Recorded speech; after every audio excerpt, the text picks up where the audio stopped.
என் இனிய உறவுகளே, இன்று நாம் இந்த காணொளியில் பார்க்க இருப்பது ஆதி அண்ணாமலை கோயிலை பற்றி தகவலை பார்ப்போம். இது தமிழ்நாட்டில் திருவண்ணாமலை மாவட்டத்தில் உள்ள ஆதி அண்ணாமலை என்னும் ஊராட்சியில்தான் இத்திருக்கோயில் அமைந்துள்ளது. இது மிகவும் பழமையான கோயிலாகும். தற்போது திருவண்ணாமலையில் உள்ள பெரிய அருணாச்சலேஸ்வரர் கோயிலுக்கு முன்பாகவே இக்கோயில் கட்டப்பட்டது என்பது சிறப்பாகும். நம் திருவண்ணாமலையில் இருந்து கிரிவலம் வரும் பாதையில், அதாவது திருவண்ணாமலையிலிருந்து சுமார் 7 கிலோமீட்டர் தொலைவில் தான் இந்த ஆதி அண்ணாமலை என்னும் ஊராட்சி உள்ளது. அந்த ஆடி அண்ணாமலை பகுதியில் உள்ள கிரிவல பாதையில் இருந்து சுமார் 100 மீட்டர் தொலைவில் தான் இத்திருக்கோயில் அமைந்துள்ளது. பெரும்பாலான மக்களுக்கு இத்திருக்கோயில் இருப்பது தெரியாமல் கிரிவல பாதையை மட்டுமே சுற்றி வருகிறார்கள். ஆயினும் இது மிகவும் பழமையான கோயிலாகும். இக்கோயில்தான் திருவண்ணாமலையில் முதலில் இடம்பெற்ற அண்ணாமலையார் கோயில் ஆகும். இத்தலம்தான் திருவண்ணாமலையில் முதல் அக்னி தலம் ஆகும். இதற்கு பின்புதான் தற்போதுள்ள பெரிய அருணாச்சலேஸ்வரர் கோயில் ஆகும். இரண்டுக்கும் ஒரே வித்தியாசம் என்ன என்றால், இந்த ஆதி அண்ணாமலை கோயில் என்பது மலைக்கு பின்புறமாக உள்ளது. தற்போதுள்ள கோயில் என்பது மலைக்கு முன்புறமாக உள்ளது. இதில் சிறப்பு என்னவென்றால், மலையை இந்த கோயில் இருந்து காணும் பொழுது அந்த மலை என்பது ஒரு நந்தி வடிவில் காணப்படும். அந்த நந்தி தேவனுக்கு முன்புதான் இத்திருக்கோயில் அமைந்துள்ளது. இது சிறப்பாக அமைக்கப்பட்டுள்ளது அக்காலத்தில். இத்திருக்கோயில் என்பது பிரம்மதேவரால் பிரதிஷ்டை செய்யப்பட்ட மூலவர் இக்கோயில்தான் அமைந்திருக்கிறது. சமய குருமார்கள் 63 நாயன்மார்கள். அவற்றில் முதன்மையான சொல்லக்கூடிய 4 சமய குருமார்களில் மாணிக்க வாசகர் இத்திருக்கோயிலில் திருவெண்பாவை இயற்றியுள்ளார். இத்திருக்கோயில் பற்றிய சில பாடல்களும் அவர் இடம்பெற்றுள்ளது.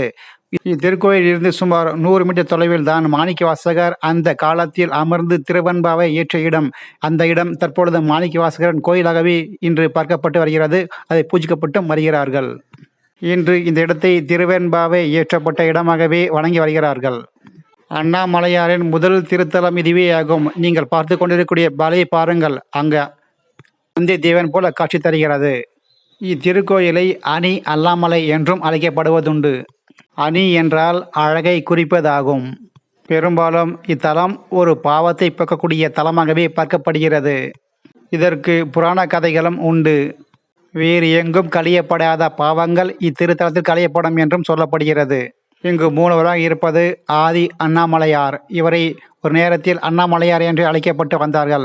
இப்பொழுது புதிய ஒரு கோயில் உண்டானதால் இக்கோயிலுக்கு பழைய அண்ணாமலையார் சொல்வதற்கு பதிலாக ஆதி அண்ணாமலை என்று அழைக்கப்பட்டு வருகிறது.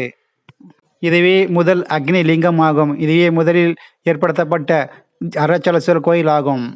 இத்தலத்திற்கு முன்பு உள்ள மலையில்தான் முதலில் கார்த்திகை தீபம் ஏற்றப்பட்டது என்றும் சொல்லப்படுகிறது.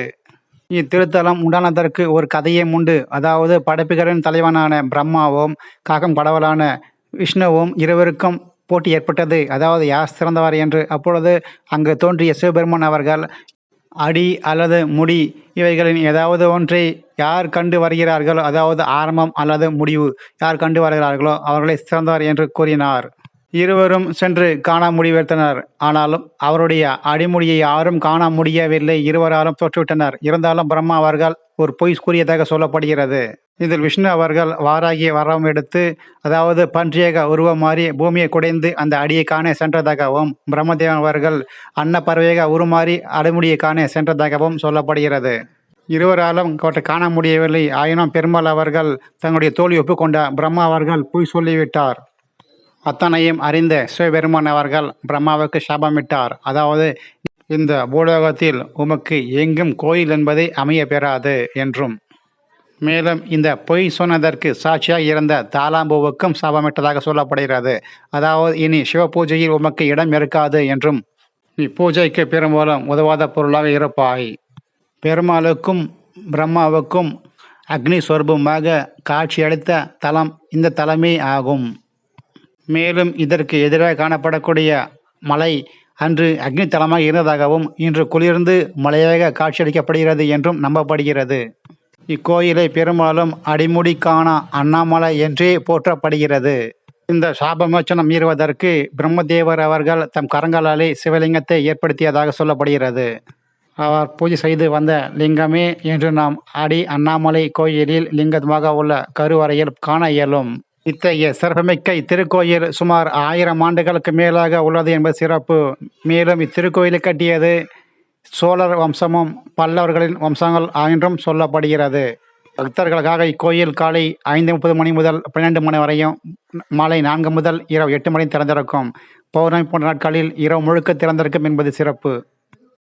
பைமோட் இது ஆன்லைனில் பொருட்களை பற்றி செய்யும் ஒரு ஆப் ஆகும். இந்த ஆப் பயன்படுத்தி தங்களுடைய வீடுகளுக்கு தேவையான அனைத்து மளிகைப் பொருட்களையும் ஆன்லைன் மூலம் பெற்றுக்கொள்ளலாம். மேலும் இந்த சேனலுக்கு புதிய நபராக இருந்தால் இந்த சேனலை சப்ஸ்கிரைப் பண்ணுங்க, லைக், ஷேர் மற்றும் கமெண்ட்ஸ் பண்ணுங்க. மேலும் இந்த காணொளியை முழுமையாக கண்ட அனைவருக்கும் நன்றிகள் கோடி.